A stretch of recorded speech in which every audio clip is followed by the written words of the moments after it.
So hello and welcome, my name is Vijay. आप सभी लोगों का बहुत बहुत स्वागत। क्लास 9th का chapter 4 forest society and the colonialism. Class 9th में हम ये देखने की कोशिश कर रहे थे कि फॉरेस्ट सोसाइटी का इफेक्ट किस तरीके से, मतलब अंग्रेजों के आने से पहले किस तरीके से हुआ और अंग्रेजों के जाने के बाद और अंग्रेजों के आने से पहले भी फॉरेस्ट सोसाइटी किस तरीके से थी। अभी रिसेंटली एक मूवी आई है, इसमें भी ये दिखाने की कोशिश करी गई है कि जंगलों पे किस तरीके से अंग्रेजों का राज था और अंग्रेजों ने किस तरीके से जंगलों के ऊपर भी टैक्स लगा के वहाँ से पैसे कमाने की शुरुआत करी। क्योंकि जब भारत में अंग्रेज आए ना, तो उन लोगों को पता था कि हम एकदम से जंगलों को नहीं काट सकते और ना ही जंगल में रहने वाले लोगों को हम जंगल से बाहर भगा सकते हैं। लेकिन हाँ, ये हो सकता है कि जब तक जंगल है उन जंगलों से टैक्स कैसे लिया जा सकता है, किन किन तरीके से एक्ट लगाए जा सकते हैं और किस तरीके से उसमें रहने वाले आश्रित लोगों को इम्पैक्ट करा जाता है, वो चीज़ अंग्रेजों को बहुत अच्छी तरीके से पता था और उन्होंने उसी रूल को समाज के सामने, जनता के सामने दिखाने की कोशिश करी कि ये बेहतर तरीका है और वहां से उन लोगों ने टैक्स लेने की शुरुआत करी। दोस्तों, इस वीडियो लेक्चर सीरीज को हम सेकंड पार्ट में लेके चल रहे हैं क्योंकि चैप्टर हिस्ट्री के बहुत बड़े होते हैं, पार्ट में बनाए जाते हैं ताकि आपको धीरे धीरे बेसिक चीज़ें समझ में आती रहे। अब सेकंड पार्ट में हम आगे बढ़ेंगे।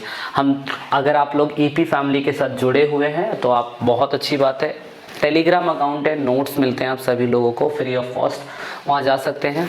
आप सभी लोग अगर इंस्टाग्राम अकाउंट पे हैं तो आप हमारे साथ जुड़िए, कोई भी क्वेरी है आप कर सकते हैं वहाँ पे और आपको इन्फॉर्मेशन मिलती रहेगी। लेकिन सबसे इम्पोर्टेंट बात, अगर आप क्लास 9th की हमारे साथ हिस्ट्री पढ़ेंगे तो आपको हिंदी इंग्लिश दोनों में चीज़ें समझ में आती है। So without wasting your time channel subscribe किए और वीडियो को लाइक करिए अगर आपको पसंद आता है तो। आज का टॉपिक क्या रहेगा दोस्तों हमारा? The rise of the commercial factories, वाणिज्य वाणिका का उदय किस तरीके से भारत में होता है वो देखेंगे। उसके बाद देखेंगे how were the life of the people affected, मतलब किस तरीके से लोगों का जीवन प्रभावित हुआ वो देखेंगे। उसके बाद how did the forest rule affected the cultivation, किस तरीके से वनों के नियम बनने के बाद जो बेचारे खेतीहार लोग होते थे, खेती कैसे प्रभावित हुई वो भी देखेंगे। और हाउ कुड डू हंटिंग, शिकार कौन कर सकता है कौन नहीं कर सकता है, किसको कितनी करनी चाहिए वो सब समझेंगे। And new trades, new employment and new service, नया व्यापार, नया रोजगार और नई सेवाओं की शुरुआत हमें यहीं से देखने को मिलती है। एक एक करके समझेंगे। The rise of commercial factories, ये है क्या दोस्तों? जैसे ही डैटिस बैंडिस आते हैं, जर्मन के बहुत बड़े फॉरेस्ट ऑफिसर हैं, अंग्रेजों को समझ में नहीं आ रहा था कि इस प्रॉब्लम को शॉर्ट आउट कैसे किया जाए, तो उसके लिए एक व्यक्ति को अपॉइंट करा गया जो भारत का पहला इंस्पेक्टर, पहला जनरल इंस्पेक्टर जो फॉरेस्ट का इंस्पेक्टर कहलाया, डैटिस बैंडिस। अगर आप इन फ्यूचर तैयारी करते हैं एग्ज़ाम की, गवर्नमेंट एग्ज़ाम की, अगर कहीं आता है तो आपको ज़रूर पता होना चाहिए कि डैटिस बैंडिस कौन है। तो ये व्यक्ति हैं, इन्होंने क्या करा दोस्तों? Bandits realized that proper system has to be introduced, the manage to forest and people had to train in the science of the conservation। मतलब कि जैसे मान लो कि अगर पेड़ काट रहे हैं, मान लो आदिवासी लोग अगर पेड़ काट रहे हैं, जंगल में रहने वाले लोग अगर पेड़ काट रहे हैं, तो हमें उन लोगों को समझाना पड़ेगा कि जंगल को काटना किस तरीके से गलत है। एक सबसे बड़ी बात तो ये, यानी कि उन्हें हम ऐसे प्रशिक्षण देंगे कि लोग खुद क्या कहते हैं, जंगलों के संरक्षण का विज्ञान सीख सकते हैं, वो समझाना ज़रूरी है। मतलब हालांकि इसके पीछे एक हिडन कारण तो ये है कि अंग्रेज़ों को पैसों से मतलब है, सिंपल सी बात है, अंग्रेज को सिर्फ पैसों से मतलब है। लेकिन कहीं ना कहीं अंग्रेज ये भी बताना चाहते थे कि अगर हम पेड़ बचाएंगे तो आने वाली जनरेशन को फ़ायदा हो सकता है, तो वो एक इम्पॉर्टेंट चीज़ थी। इसीलिए बैंडिस ने इंडियन फॉरेस्ट सर्विस एक्ट बनाया। ऑफ कोर्स बहुत तीसरे नंबर पर रैंक आती है IAS, IPS and IFS, Indian forest service Indian forest service 1864 के अंदर सबसे पहले बनाई गई और यहाँ पे इंडियन फॉरेस्ट एक्ट लाया गया 1865 के अंदर। अब मैंने क्या कहा, अंग्रेज कुछ भी काम करते हैं, आप मेरी बात ध्यान से रखिएगा। क्लास 9 की आप हिस्ट्री पढ़ रहे हैं, क्लास 10th की पढ़ेंगे, 11th की पढ़ेंगे, 12th की पढ़ेंगे, कॉलेज की पढ़ेंगे। याद रखिएगा, कंपनी जो होती है ना, वो हमेशा रूल के खिलाफ नहीं जाती है, रूल के अकॉर्डिंग ही कुछ काम करती है। तो सबसे पहले उन्होंने एक फॉरेस्ट सर्विस बनाया 1864 के अंदर। उसके बाद फॉरेस्ट एक्ट को लागू करा। ऐसा नहीं कि उन्होंने एकदम से आए और बोल दिया कि भैया चलो चलो जंगल खाली करो, आज से तो ये जंगल हमारा है, ये पूरा इलाका ही हमारा और आपका कुछ नहीं हो सकता। ऐसा उन्होंने बिल्कुल नहीं करा। उन्होंने सबसे पहले फॉरेस्ट एक्ट लाया। अब इसमें किया क्या, imperial forest research institute was set up at the Dehradun, आज भी है ये 1906 के अंदर।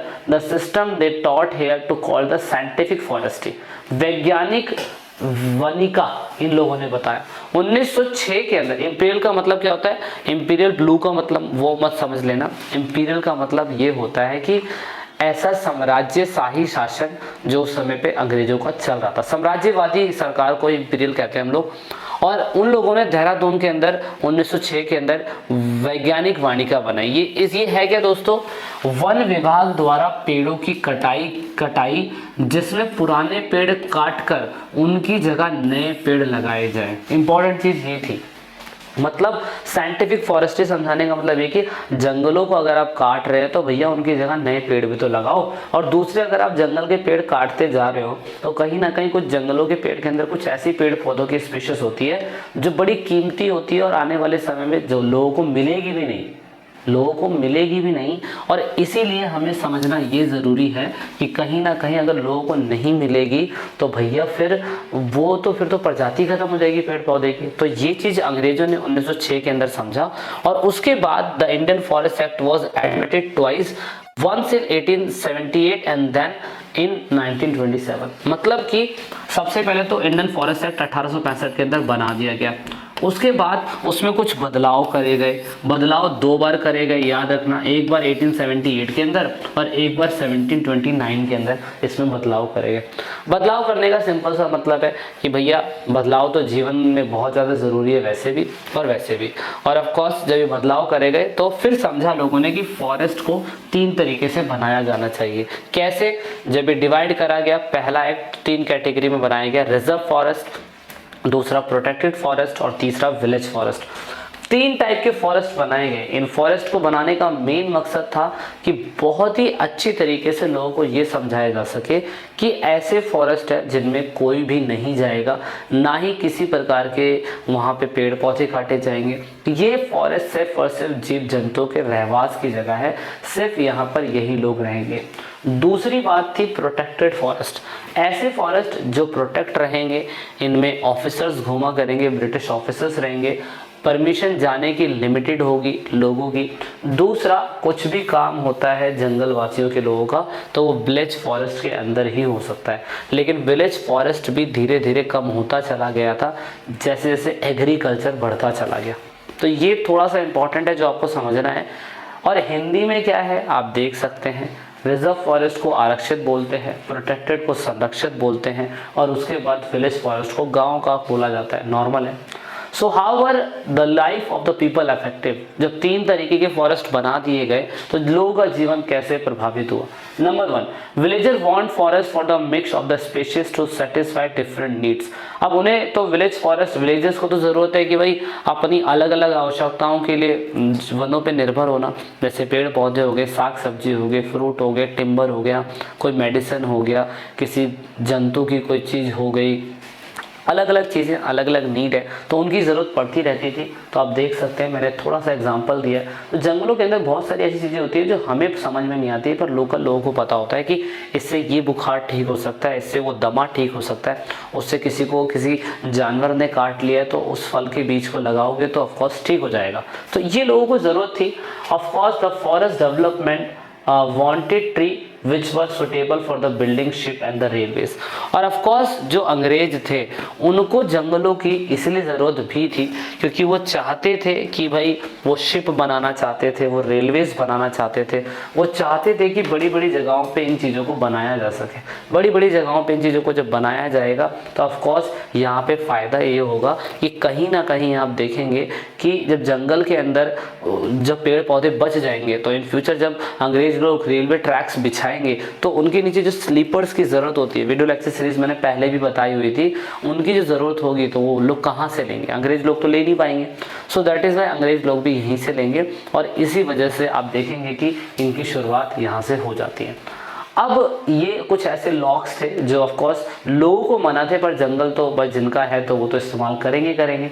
The forest act mean several hardship of the village across the country, यानी कि जो फॉरेस्ट एक्ट था वो पूरी तरीके से, ये गलत कहना मतलब ये सही है बिल्कुल कहना कि भाई वो एक्ट कहीं ना कहीं लोगों का जीवन प्रभावित कर रहा था। तो इसी वजह से people now were force to steal wood from the forest and if they were caught they were the mercy of the forest guard and who would take bribe from them.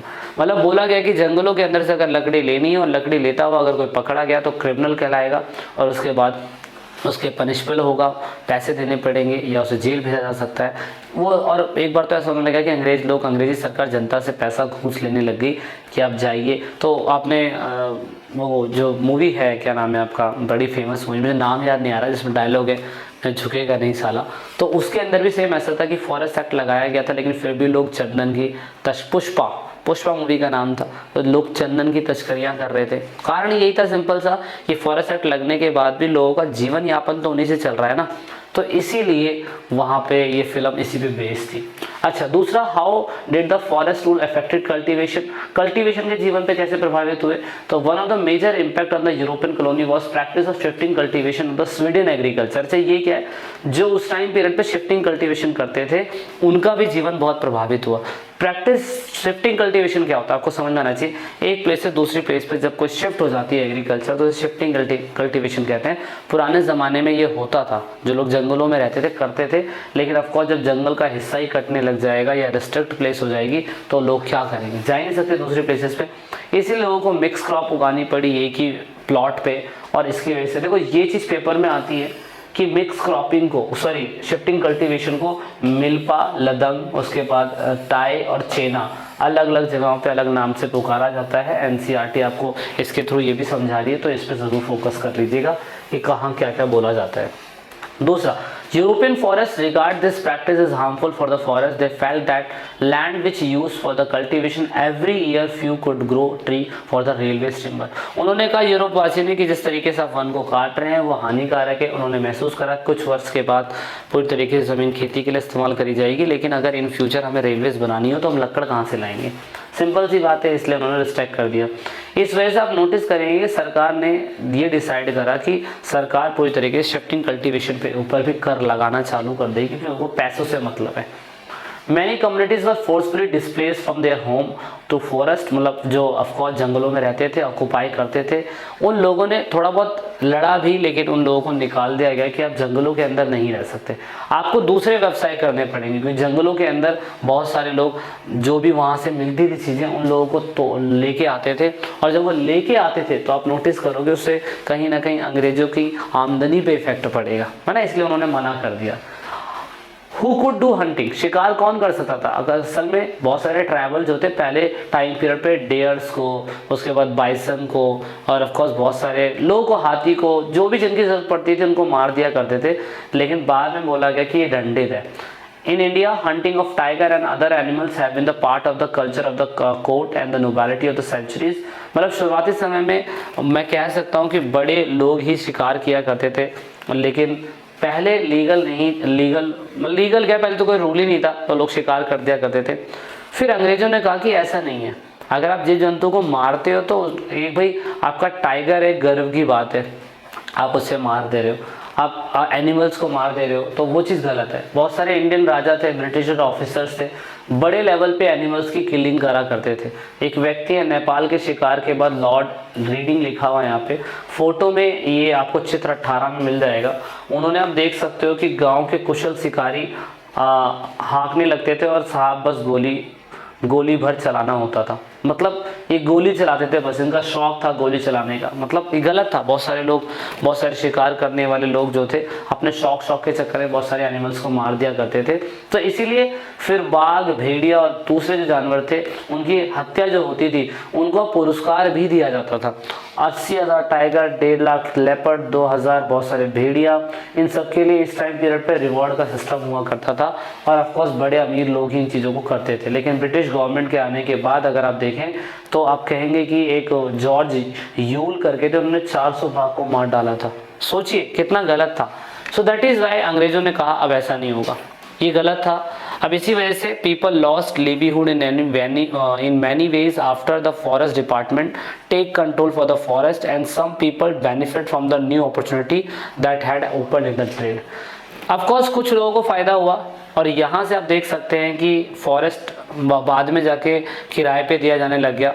Adivasi communities बहुत सारा वहाँ से animal से related चीज़ें जो होती थी उनका इस्तेमाल करते थे, उनका ट्रेड करते थे, लेकिन बाद में चीज़ें बंद होनी चालू हो गई।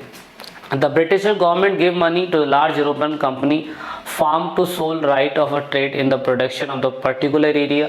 बाद में जंगलों के कुछ हिस्से को बड़े बड़े ट्रेडर्स को दिया जाने लग गया कि जंगल के इतने पार्ट से आप इतना कमा सकते हैं, बस कंपनी को आपको इतना पैसा देना होगा। तो ये चीज़ें थी यहाँ पे होने लग गई थी। असम के अंदर भी अगर आप देखो तो बहुत सारे मैन एंड वुमेन्स को फॉरेस्ट्री कम्युनिटी के लोग, संथाल और ये सारे लोगों को किराए पे ले जाने लग गए। लोगों ने टी प्लांटेशन वहाँ पे शुरू कर दिया, और जिसकी वजह से फिर लोगों को ये समझ में आने लग गया कि ये गलत है। अब ऐसा नहीं कि इसका विरोध नहीं हुआ होगा, इसका विरोध भी बड़ी मात्रा में हुआ था। अगर आप रिबेलियन इन द फॉरेस्ट देखें तो ये वाला पार्ट, और उसके बाद क्या कहते हैं फिर the rebel in the Bastar and the forest fair of the people, लोगों का डर। तो ये क्या था, ये आप 3.1, 3.2, 3. इसमें देखेंगे, आप ये समझने की कोशिश करेंगे कि किस तरीके से यहाँ के लोगों ने पूरी तरीके से अंग्रेज़ों का बहिष्कार करना चालू कर दिया, बिल्कुल गंदी तरीके से। ऐसा नहीं है कि जब जंगलों से लोगों को निकाला जा रहा था तो इन लोगों ने रिबेल नहीं करा होगा। आइए इस पे बात करते हैं, ये देखते हैं। सबसे पहले फॉरेस्ट में रिबेल होना चालू इसलिए हुआ क्योंकि ऑफकोर्स जब अंग्रेज़ों ने रूल बनाए तो बहुत सारे लोगों के ऊपर ये पाबंदियां लगनी चालू होगी कि वो जंगलों में नहीं जाएंगे। उन पे बहुत सारे क्या कहते हैं फोर्सफुली उन पे टैक्स लगाए गए। तो आप कह सकते हैं यहाँ पे बहुत सारे फेमस लोग हैं, सिद्धू मांझी है, अलीरू सीताराम राजू है, और उसके बाद बिरसा मुंडा। आपको पता RR मूवी जो है ऑफकोर्स इनके ऊपर ही बनी है, ठीक है। अलीरू सीताराम राजू तो इनके ऊपर बनी है। ये वही लोग थे जो जंगलों से निकाले जा रहे थे। इनको लगता था कि जंगल हमारे लिए है और अंग्रेजी रूल किस तरीके से यहाँ पे आके हमको जंगल से निकाल दे रहा है। तो आप देखते हैं बस्तर के लोगों ने, बस्तर एक डिस्ट्रिक्ट है, मैप में दे रखा है, वहाँ के लोगों ने, छत्तीसगढ़ के आसपास का इलाका है, वहाँ के लोगों ने बहुत सारी कम्युनिटीज़ उधर के इलाकों में रहती थी। कौन कौन सी कम्युनिटीज़ रहती थी तो आप देखेंगे वो अलग अलग लैंग्वेजेस बोला करते थे, उनके अलग अलग कस्टम्स थे, और ऑफकोर्स वो ट्राइबल पीपल मानते थे कि ये जो ज़मीन है ये ऑफकोर्स हमारे लिए, हमारे भगवान ने हमें दी है, और ऑफकोर्स हम आपस में कोई चीज़ें शेयर करते थे। एक कम्युनिटी दूसरी कम्युनिटी से चीज़ें शेयर करती थी। ये अंग्रेज़ों से पहले था, अंग्रेज़ों के आने से पहले था, तो वो एक तरीके का देव सारी शेयर किया करते थे। और अंग्रेज़ों के आने के बाद जब इन फॉरेस्ट के ऊपर एक्ट लग गया तो लोगों को डर लगने लग गया। लोगों ने कहा कि अगर इस तरीके से जंगल का पार्ट रिजर्व्ड हो जाएगा, रिजर्व फॉरेस्ट बना दिया जाएगा, शिफ्टिंग कल्टीवेशन बंद कर दी जाएगी, हंटिंग बंद कर दी जाएगी, और हम लोगों को उन इलाकों के अंदर से क्या कहते हैं सामान लाने के लिए बंद कर दिया जाएगा।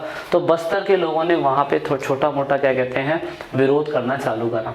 उन्होंने कहा ऐसा नहीं होना चाहिए, और इसीलिए आप देखेंगे इसकी शुरुआत कहाँ से हुई। यहाँ पे इन लोगों ने कहा कि जब ये चीज़ें हो जाएगी, बंद कर दी जाएगी, तो यहाँ के लोगों ने डिसाइड करा कि ऑफ कोर्स वो जंगलों से फोर्सफुली नहीं निकलेंगे, वो इनका विरोध करेंगे। कैसे विरोध करेंगे, अगर आप देखो तो इस टाइम पीरियड पे अकाल पड़ गया था 1899 से लेकर 1900 के बीच में, और 1907 से लेकर 1908 के बीच में जब अकाल पड़ गया तो बहुत सारे लोगों ने कहा कि अब हमें अंग्रेज़ों से लड़ाई करने की ज़रूरत है। तो दुर्वास जो ग्रुप है उसमें से एक ग्रुप है, उसने ये इनिशिएट लिया। उन्होंने कहा कि हम लोग लड़ाई लड़ेंगे, और ऑफ कोर्स इन्होंने क्या करा, there were a single leader Gundadhur from village यहाँ पे लिखा है नेथानर करके एक जगह आई थी, हाँ नहीं नीठानर है, नीठानर, वहाँ से बिलोंग करते थे, और उन्होंने रिबल स्टार्ट करा। ये रिबल इसलिए स्टार्ट करा क्योंकि जंगलों का जो हक है वो उन लोगों का है। इसलिए 1910 के टाइम पीरियड पे गाँव में, शहरों में विरोध होने चालू हो गए। बहुत सारे अधिकारियों को उनके बाजार लूटे गए, उनके घर लूटे गए, और उनके हथियार लूटे गए। किनके द्वारा, जो जंगलों के अंदर रहते थे उनके द्वारा। बहुत सारे ब्रिटिश ऑफिसर्स ने कोशिश करी कि इनके जो काफिले हैं, जो इनके इलाके हैं, जो इनके जहाँ वो रहते थे, उन पर अटैक करें ये लोग, ताकि इनका जो रिबेल है वो ख़त्म हो जाए। ख़त्म करने का तरीका सिंपल सा यही था कि ये लोकल आदिवासी लोगों से क्या करते थे, लोकल आदिवासी लोगों से लोग सेटिंग कर लिया करते थे। सेटिंग करके ये लोग क्या करते थे कि पता कर लेते थे कि ये कम्युनिटी कहाँ पर है, और जब कम्युनिटी को पता कर लेते थे तो उस हिसाब से फिर ये उनको पकड़ लिया करते थे। तो ये तरीका था। फरवरी और मई के टाइम पीरियड पे रिबल्स बहुत बड़ी मात्रा में हुआ, और जब बहुत बड़ी मात्रा में हुआ तो नियंत्रण पूरी तरीके से जो रिबेलियन लोगों का था, विद्रोही लोगों का, वो ख़त्म हो गया। फाइनली इन विद्रोहियों को पकड़ा गया और उनके बाद इनको मार दिया गया। लेकिन ऐसा कहा जाता है कि गुंडाधुर, बिरसा मुंडा ऐसे लोगों को पकड़ा, सरकार पकड़ ही नहीं पाई, और वो कहाँ मरे, कैसे मरे, इसके बारे में इतिहास में कहीं अलग से आपको एक्स्ट्रा कहीं किताबों में मिलेगा तो मिल जाएगा, लेकिन और कहीं नहीं मिलेगा। तो दोस्तों ये था इंडिया के बारे में। ऐसे ही सेम डच के साथ भी हुआ था, पर वो इंडोनेशिया के अंदर उन्होंने जाके करा था। डच के लोगों ने इंडोनेशिया के अंदर जाके करा था। वो इस वीडियो लेक्चर सीरीज़ में हम अगले पार्ट में देखेंगे, और आई होप दैट आपको चीज़ें समझ में आई होगी कि चैप्टर में मेन क्या है। So this is all about in this part. EP family पे आप देख रहे थे लेक्चर सीरीज़। ये पाठशाला का चैनल आपको हिस्ट्री पढ़ाता है, तो अगर आप 9th क्लास की हिस्ट्री करना चाहते हैं तो ज़रूर जुड़ेगा। This is it in this video.